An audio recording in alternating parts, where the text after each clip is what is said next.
Why only humans are allowed guarding Galactic Council halls. The first thing Dara Webb noticed was that nothing on Hive Station Oru smelled like anything she recognized. Not bad, not good, just completely, totally wrong. Like the air itself had been made by a machine that had never met a living creature. Cold and clean and empty of everything, no dust, no rain, no earth, no food, no nothing. She stood at the arrival's gate with her kit bag over her shoulder and breathed it in and thought, so this is space. She was 23 years old. She had grown up in a town called Prentice in West Virginia where the hills were green and the air always had coal in it somewhere. She had joined the military because there was not much else, and she had been assigned to the Galactic Council Guard program because her test scores were good and her psych profile said she was steady under pressure. Nobody had asked her if she wanted to stand guard in a space station 40 light years from Earth. Nobody had asked her anything, really. She had just been told to show up, and she had shown up, and now here she was. Corporal Brent Holloway was waiting for her at the bottom of the arrival's ramp. He was a big, quiet man from a farm outside Christchurch, New Zealand, with a wide jaw and calm eyes, and the kind of stillness that came from spending years doing physical work in open country. He had been on station for 6 months already. He looked completely unbothered by everything. He handed her a council guard ID badge and started walking. She followed. Lighting runs on a 22-hour cycle here, he said, not looking back. Not 24. You'll feel wrong for about 2 weeks. Don't fight it. The main corridor of the station was enormous. The ceiling curved high above them, lined with strips of cold blue-white light. The floor was a dark gray composite material, very clean, and the walls had a faint iridescent shimmer like the inside of a shell. Everything felt slightly too wide, slightly too tall, built for bodies that were not exactly human-shaped. Alien staff moved past them in both directions, Chivari aides in their formal gray robes, Velith trade delegates in their heavy chest armor, a cluster of small, quick creatures Dara didn't recognize who moved in tight formation and never looked up. Don't touch the Velith, Brent said. Ever, even if they're in your way, go around. Why? Physical contact from a non-Velith is an insult, deep insult, like spitting on them. Okay. The Morani, the big gray ones with the flat heads, don't hold eye contact. Look at their shoulder if you have to look somewhere. Eye contact is a dominant signal. How many species are on the station? 14 regular, more during session weeks. He paused at a security checkpoint, pressed his badge to a reader, waited for her to do the same. Budget ratification in 3 weeks. We'll have 22 species at peak. That's when it gets interesting. She wasn't sure interesting was the word she would have chosen. Their post was at the main entrance to the central chamber, the room where the 41 species Galactic Council held its formal sessions. It was the most important room on the station, and possibly in this part of the galaxy. They stood on either side of the entrance arch, which was wide enough to drive a truck through and carved from something that was not quite stone and not quite metal, and caught the light in a way that made her eyes feel tired. From across the hall, something was watching them. It was a Chivari, gray-furred, four-armed, standing near the entrance to the council secretary's outer office with a data tablet pressed against one of its lower arms. It was looking at them the way someone looks at a thing they have already decided they don't like. Not aggressive, just certain. That's S-Real, Brent said, not looking over. Administrative aide to the secretary. He's filed 2 complaints about the human guard rotation since I arrived. What kind of complaints? Says we're unsettling. Says automated systems would be more reliable. Dara looked at S-Real. S-Real looked at her. His gray fur did something faint and complicated that she had no way to read. What did the secretary say? The humans stay, Brent shrugged. That's all, no explanation. She thought about that while the shift ran its course. Delegates came and went. The cold blue light cycled. The air stayed empty and strange. She stood still and watched everything and said very little, which was something she had always been good at without ever having to try. By the end of the shift, her feet ached and her eyes were dry from the recycled air, and she had spoken maybe 40 words total. Esriel left at the end of the administrative cycle. He walked past them without acknowledgement, data tablet tucked under one arm, first smooth and unreadable. But at the far end of the corridor he stopped once and looked back, just for a moment. Then he kept walking. Brent said goodnight and headed to the quarters block. Dara stood at the viewport at the end of the corridor for a few minutes before following. Outside the station the stars were very bright and very still, the way stars only looked when there was no atmosphere between you and them. She thought about her mother.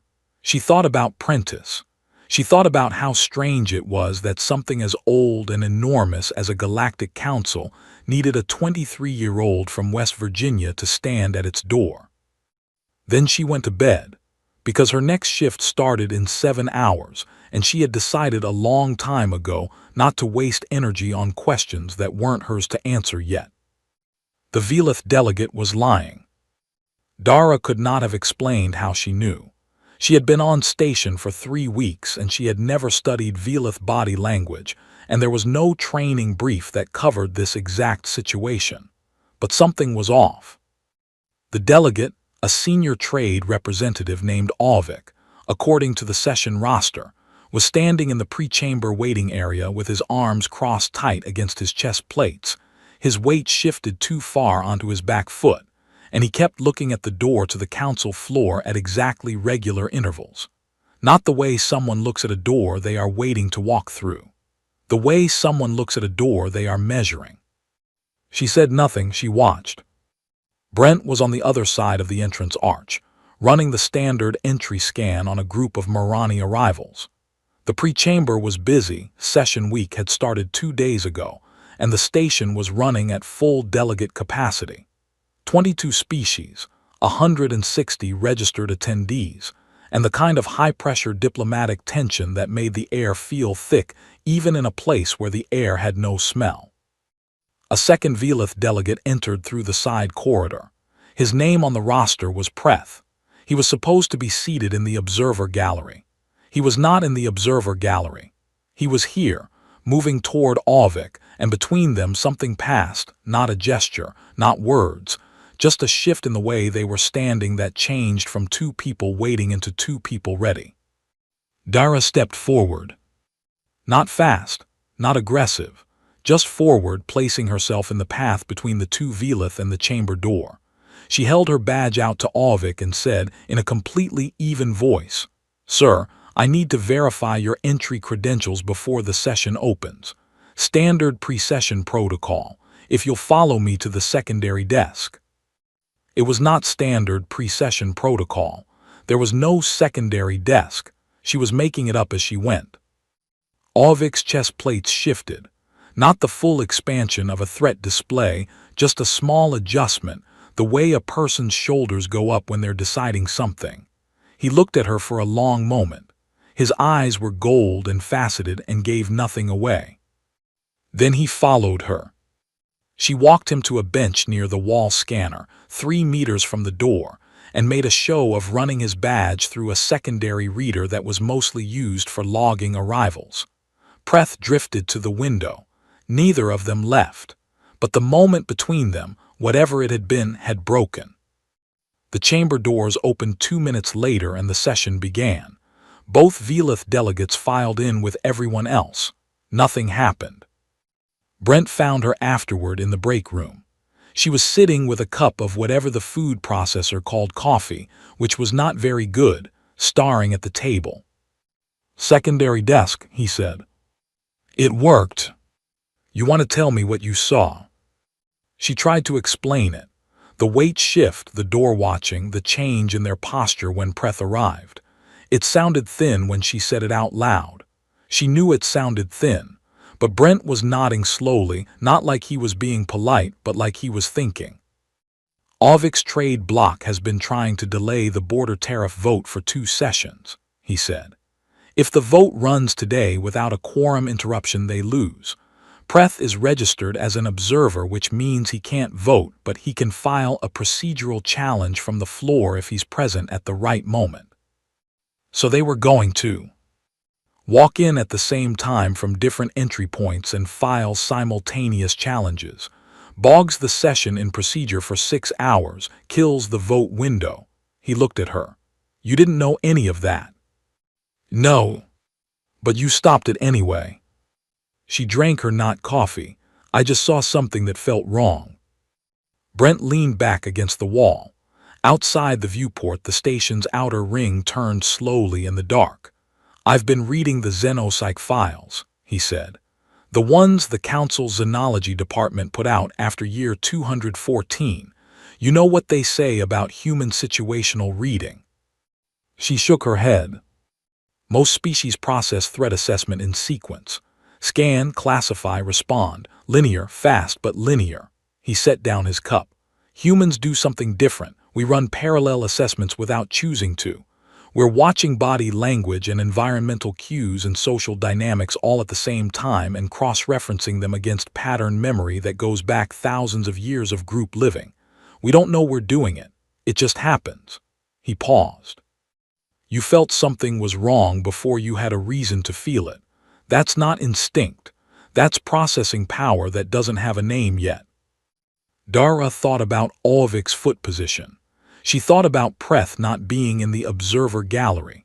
She thought about the specific quality of stillness two people had when they were about to do something they had planned. I grew up watching people, she said. Small town. Everybody knew everybody. You had to know what kind of day your neighbor was having before he opened his mouth or things went sideways fast. Brent smiled, small and quiet. That's it exactly. She finished her coffee. It was still terrible. Down the hall in his office, Esriel had pulled the secondary desk scanner logs. He stared at the timestamp of Dara's credential check on Audiobook. He stared at the session start time. He stared at the 14-second gap between the two, which was the exact window in which a dual procedural challenge would have needed to be filed to be valid. He sat with that for a long time. He did not file a complaint that evening. The child should not have been on the station. That was the first problem. The second problem was that it was not, technically, a child. It was a juvenile Rithali, one of the long-limbed, deep brown-furred species from the Meridian cluster, and juvenile Rithali were considered legal dependents under council law, which meant they were prohibited from restricted station areas. The third problem was that this particular juvenile had somehow gotten past 2 automated checkpoints, a biometric gate, and a staffed corridor, and was now sitting on the floor of the pressurized walkway between the council's eastern archive and the main chamber, which was a restricted transit corridor during session hours, making a sound that the station's language processors could not classify. It was not crying exactly. It was something lower than crying.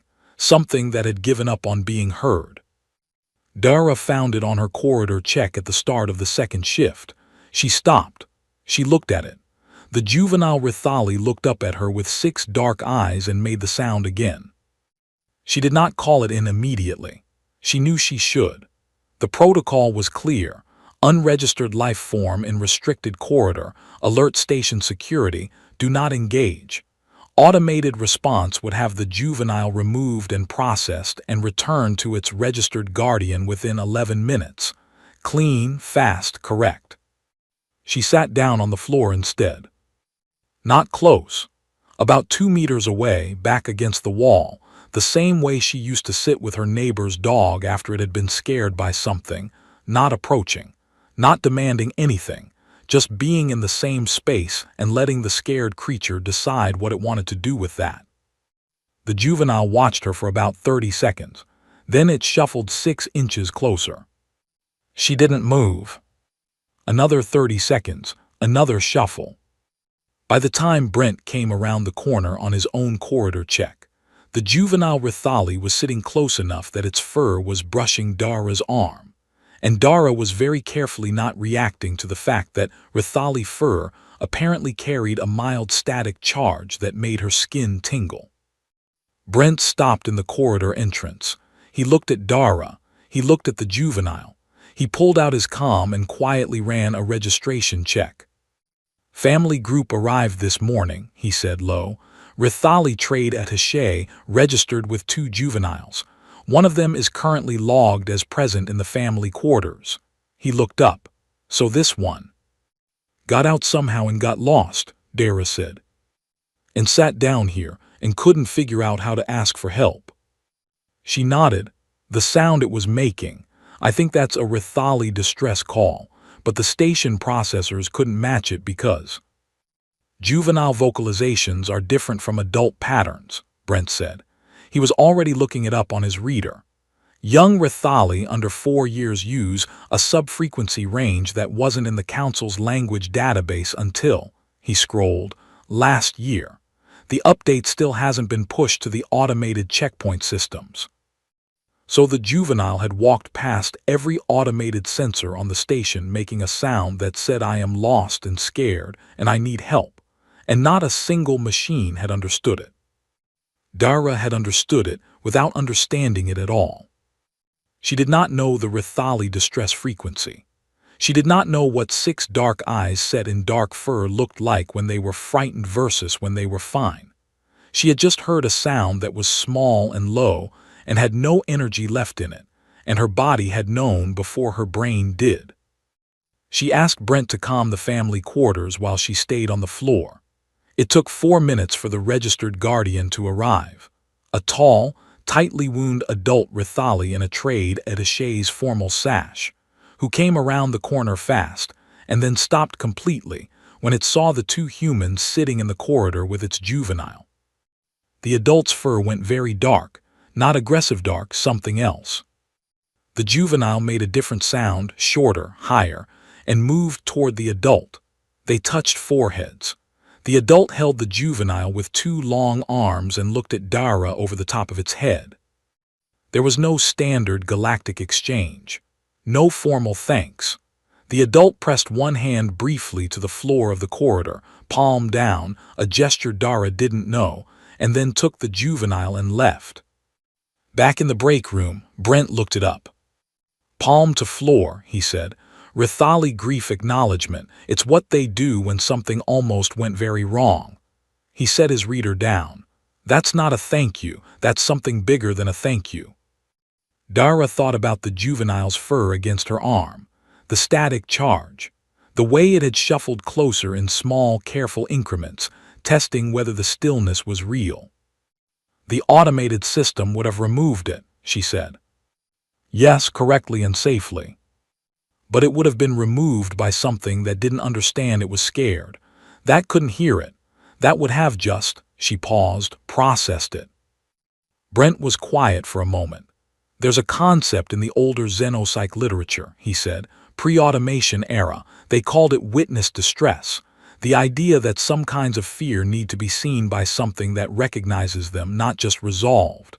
That being understood is part of what makes the fear smaller." He looked out the viewport. "You can't program that, not really." Dara nodded slowly. 3 days later, a formal gift arrived at the council guard station desk. A small woven object made of dark Rithali cord, the kind that trade attaché families gave to people who had protected something they could not afford to lose.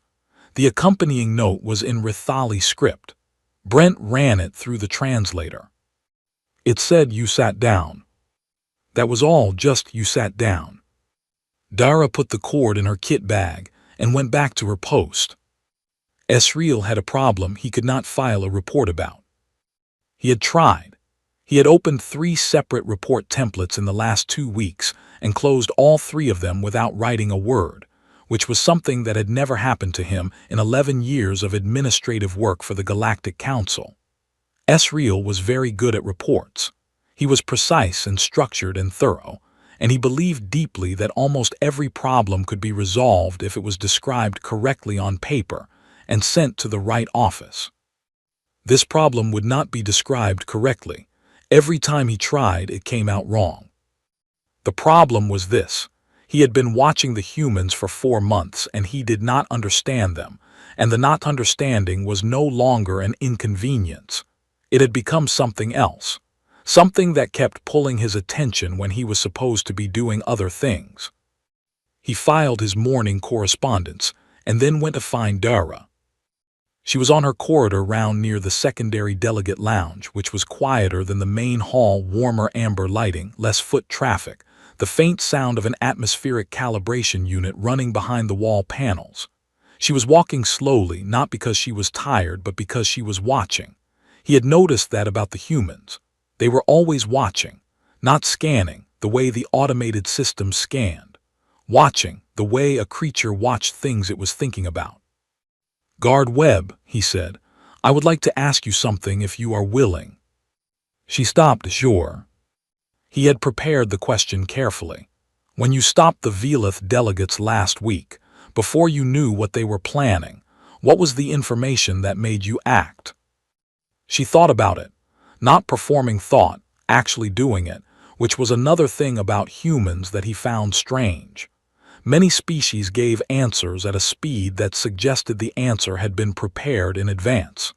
Humans often seemed to be genuinely figuring it out as they spoke. "The way Audiobook was standing," she said. "His weight was on the wrong foot for someone just waiting, and he was checking the door on a rhythm, not just glancing on a rhythm, like he had a time frame in his head. And that was enough. Combined with Preth being in the wrong place, yeah. Esriel processed this.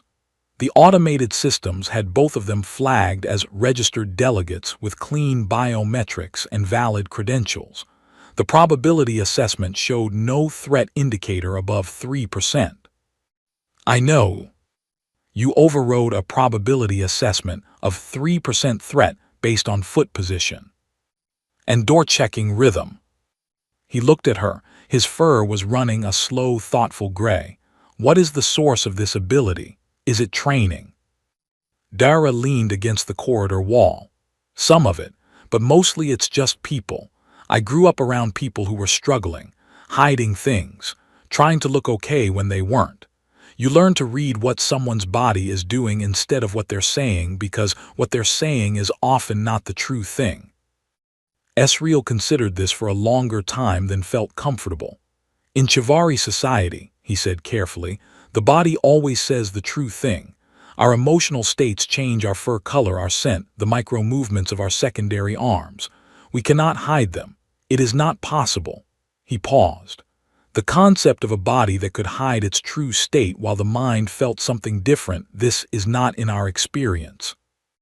Dara looked at him with an expression he had not yet been able to classify. Not surprise, something more careful than surprise. "That means you've never needed to learn to read subtext," she said. "Subtext?" "The gap between what someone shows and what they mean." He thought about the Velith, whose chest plates concealed all cardiac biometrics. The Horsan, whose formal robes covered their primary emotional display organs. The 17 other species in the Council who, by accident of biology or culture, did not wear their internal states on the surface. He had always dealt with them through formal protocol, credentials, procedure, official communication channels. It had not occurred to him that there was another layer. It had not occurred to him because he could not see it. Humans could see it because they had spent their whole history living with their own kind, who were also hiding things. They had built, over thousands of years, a detection system for concealment. And now they were standing in a galaxy full of species who concealed things in ways that no automated sensor had been built to catch. He felt something that his fur showed as a pale, startled blue before he controlled it. "You are," he said slowly, "functionally capable of reading emotional and intentional states in species you have never encountered before, using methods that do not rely on any biological or technological system currently in the Council's security architecture." "I guess so," Dara said. "I hadn't thought of it that way." "I had not thought of it that way either." He straightened his lower arms. "I have a report to write." She smiled. It was a human smile, which meant it involved only the face and nothing else visible, which he had once found unreadable and now found, He searched for the word honest, a thing that was offered, not performed. "Do you need anything for it?" she asked. "I need to understand one more thing." He looked at her directly. "Do you ever stop watching, even when there is no reason to?" She considered that. "No," she said, "not really." His fur went a long, quiet gray. "No," he said, "I did not think so." He went back to his office and opened a new report template, and this time the words came easily, because he had finally found the right question, and finding the right question was always where the answer began. The delegation from the Outer Rim Sovereignty arrived on a Tuesday. That was what the station calendar called it, Tuesday, a human word that meant nothing to the station's original architects, who had built this place before any human had left their solar system. The Council Guard team had started using Earth Day names for their own schedule about 2 months after the first rotation arrived, and somehow it had stuck, and now even some of the Chivari administrative staff referred to the late-week session days as something that sounded approximately like Thursday, which Brent found quietly hilarious. None of that was important. What was important was that the Outer Rim Sovereignty delegation included a subattaché named Groven, who had filed 17 procedural grievances in the last 2 council sessions and lost all 17, and who had, according to Brent's background brief, a documented history of what the xenodiplomacy files classified as escalatory social behavior under perceived institutional pressure. In plain language, Groven did not take losing well, and he had been losing a lot, and today's session included a final ratification vote on the Outer Rim border resolution that his delegation had been trying to block for 8 months. Dara read the brief. She noted Groven's name. She went to her post. The session opened without incident. Delegates filed through the entry arch in the standard sequence, credentials checked, the chamber filled, the doors closed. Standard. 40 minutes into the session, the chamber doors opened and Groven came out. This was not unusual. Delegates left the floor for water, for communication needs, for the various biological requirements of 22 different species. Groven walked to the delegate rest area at the end of the pre-chamber, which had seating and a hydration station and a set of private communication booths. Standard. Except he did not use the hydration station. He did not use a communication booth. He stood at the end of the rest area with his back to the room and his head slightly down, and his breathing, the Outer Rim Sovereignty respiratory pattern involved visible chest movement, was running about 40% faster than it had been when he arrived. Dara moved to the rest area entrance, not inside, just present. Brent, from across the pre-chamber, raised his eyebrows at her. She tilted her head toward Groven. Brent nodded and shifted his position to cover the main door. Groven stood there for 3 minutes. His breathing stayed fast. His hands, the Outer Rim Sovereignty had 4-fingered hands with retractable secondary digits, were closed at his sides, and the secondary digits were fully extended, which Dara had learned was the equivalent of a clenched fist. She stepped into the rest area, not close, just into the space. "Delegate," she said, "can I get you anything?" Groven turned. His eyes were amber yellow, and right now they were very bright, the way eyes went bright when something metabolic was running hard. He looked at her. He looked at the room behind her. He looked back at her. "The vote will pass," he said, in standard Galactic, flat and careful. "My delegation has no path." "I'm sorry," she said, not performatively, just honestly. "That's a hard place to be." He stared at her. It was the stare of someone who had been given a bureaucratic response for 8 months and had just received something that was not that.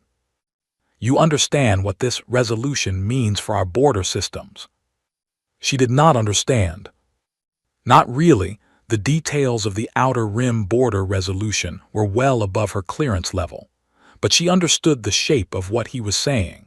She understood the voice of someone who had been fighting something for a long time and could finally feel it ending against them. "Tell me," she said. He told her, not the political version, the version underneath it.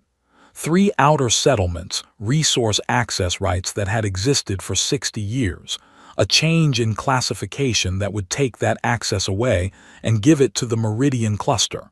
Families, communities, people who would have to relocate or find another way. She listened. She did not offer solutions. She did not argue the council's position. She just listened, the way she had learned to listen from her mother, who had always said that sometimes the most important thing you could do for a person in pain was stand still enough that they believed you actually heard them. When Groven finished, his breathing had slowed. The secondary digits had retracted.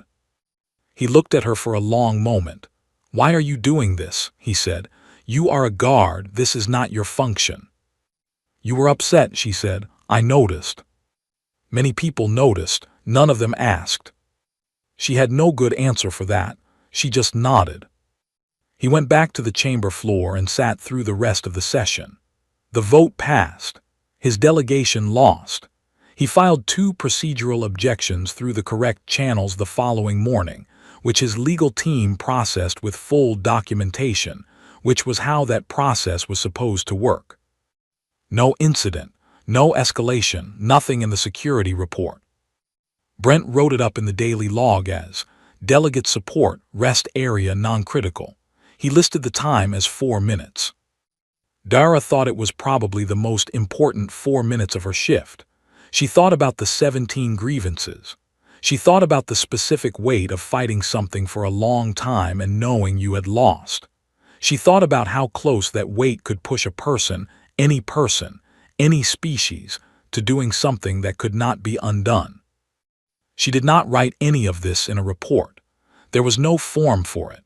There was no protocol category that covered simply hearing someone until they could breathe again. That evening, Esriel sent her a message through the internal system. It was short. It said, "I have added a new subsection to my inquiry. Working title, Presence as De-escalation. I believe this may be the most important section." She sent back, "Probably." She turned off her terminal and went to sleep. On the last day of Dara's 6-month posting, a vote happened. Not a border vote or a tariff vote, a vote about her. She did not know about it until it was over. She was on her final corridor round, doing the same thing she had done every shift for 6 months, walking slowly, watching, thinking about nothing in particular, carrying that quiet animal alertness that she had always had and had never thought of as unusual until she came here and found out it was extraordinary. Brent found her near the archive junction, with a look on his face she had not seen before, somewhere between surprised and proud. "Council floor just passed Motion 7 Gamma," he said. She waited. Permanent human guard integration, constitutional requirement, all council facilities, all session tiers, all security classifications. He folded his hands behind his back in the way he did when he was trying to be official about something. It passed 38-3. They're calling it a structural security measure. She stared at him. That's actual policy. That's actual policy. She thought about what that meant. Not for her specifically. She was going home in 2 days, back to Earth, back to whatever came next. But for the program. For the 40 new postings Brent said were already in process. For everyone who would come after her, assigned to stand at alien doors in stations and chambers and corridors across a galaxy that had managed 300 years of fragile peace and had apparently decided that humans were part of how it intended to keep going. She finished her round. She did not make a big thing of it. At the end of the shift, Esriel was waiting outside the council guard office with 2 cups. One was Chivari ceremonial tea, small, dark, in a low-handled cup with a faintly waxy exterior that held heat for a long time. He had explained the significance of Chivari ceremonial tea to her about 6 weeks ago. It was the drink shared between individuals at the close of something that had mattered. Not a celebration exactly, more like an acknowledgement, a way of saying, this was real. The other cup was coffee. Bad cafeteria coffee, exactly as bad as every cup she had drunk for 6 months. He handed her the coffee. He kept the tea. They sat on the bench outside the office in the quiet end-of-day corridor with the amber lights running low. The inquiry was accepted, he said. The full study. The council's zoology department is assigning 3 researchers. They want to begin field observation within the next 2 sessions. What are they studying exactly? How humans read non-human social states, how the process works neurologically, whether it can be taught, or whether it is something that develops from conditions on Earth. He paused. Whether perhaps it is the product of something very specific about your history. She thought about Prentice, about the way you knew, growing up, which of your neighbors was fighting at home, which was losing work, which was holding something together by its last thread, not because anyone said so, but because you could feel the difference in how they stood at the gas station or walked to the mailbox or held their coffee cup. What's the working theory? She said. He turned the cup in his lower hands. The working theory is that humans spent a very long time living in small, dense, socially complex groups where survival depended on understanding the internal states of the people around them. Not their words, their states. And this produced, over a very long time, something like a second sensory system. Not a biological sense organ, but a processing capacity. A way of reading the world that runs continuously, without conscious direction, and which operates at a level of nuance and cross-species generalization that no artificial system has been able to replicate. Because it wasn't designed, Dara said. Because it was grown. He looked at her. His fur was a steady, even gray, the chivalry color of settled thought she had learned. You are the only species in the Council Guard Web whose primary security qualification is not a weapon, not a sensory system, not a technological capability. It is the fact that you learned over thousands of years of difficult history how to understand each other. She looked down at her coffee. That sounds like a complicated way of saying we had a hard life. Yes, he said, it is a complicated way of saying that. He tilted his head slightly. I want you to know that I filed 3 complaints about your presence here before I understood any of this. Brent told me. I would like to formally, not in a report, just between us, acknowledge that I was wrong. You couldn't have known. I should have watched more carefully before deciding. She smiled at that. That's sort of the whole lesson, isn't it? His first shifted to something she didn't have a name for yet. She had been cataloging chivalry fur colors in a small notebook since about month 2. This one was new, a very pale, even amber, like the corridor lights when they went to their low evening setting. She asked him about it later when they were standing up to end the evening. What does that color mean? The pale amber. You went that color a few minutes ago. He looked at his own arm for a moment, as if he hadn't noticed. It is, in chivalry, he said, with the slight precision of someone translating carefully, the color of a position that has been reconsidered, of having held a view for a long time and then set it down and found the world different from how you thought it was. He straightened his formal robe. We do not have a single word for it in standard Galactic. The closest may be revised. She thought about that on the shuttle back to her quarters, about being the kind of creature whose body said, without being asked, that it had changed its mind, about a galaxy full of species who showed what they felt whether they wanted to or not, and one species who had learned to keep the surface still while everything underneath moved, and how that one difference had somehow made all the others possible to work with. Her posting ended 2 days later. She put the Rathali cord in her bag. She shook Brent's hand and told him she'd see him at the review debrief. She passed Esriel in the corridor and he gave her the Chivari parting gesture, a small outward press of both lower palms, which meant, he had told her, approximately, the space you occupied here was not empty. She walked to the transit dock and boarded the shuttle and sat in her seat, and looked out the window as Hive Station Oru fell away behind her. its iridescent walls catching the light of a star that did not have an Earth name. 300 years of fragile peace, 41 species, one small vote on one small motion in one chamber in one station. She settled back in her seat. Somewhere behind her, a new shift was starting.